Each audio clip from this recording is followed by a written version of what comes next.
This might be the world's first successful total artificial heart. For 105 days, a patient who was waiting for heart transplant had this titanium heart in his chest instead and survived. But it's not exactly a heart. Take a look underneath. Instead of pumping blood throughout the body with a valve-based system, like the lub-dub of your own heart, the only moving part in this Bivacor heart is a magnetically levitating impaler, which just keeps the blood flowing. Which means that for 105 days, somebody was walking around with no heartbeat. You might be thinking, how hard can it be to just pump blood around? We have so many pumps for so many different reasons. And you're partly correct. But the tricky part is with the blood itself, because our blood is a living thing, cells that are alive and interact with each other all the time. In the past, artificial hearts had certain points in them where blood was slowing down and would allow for the creation of blood clots, which seems very benign, but it's actually very dangerous,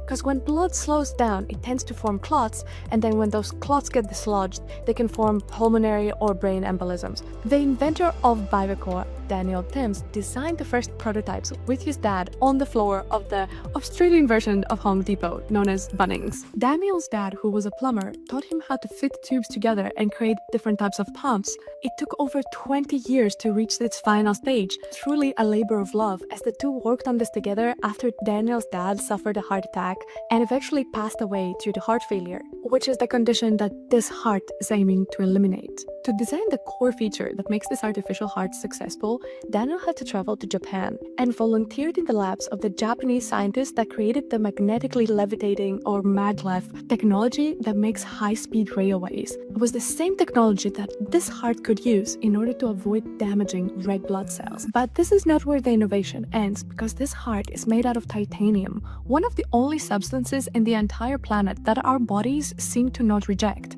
At the moment, the Bivacor heart works with an external module, which means that patients need to carry a little lunchbox always with them. But with short-term studies showing incredible rates of success, Bivacor is working on the technology to allow users to charge their heart through the skin, a little bit like a MagSafe system in your iPhone, and test whether this heart could work indefinitely, eliminating the need for live heart transplants altogether.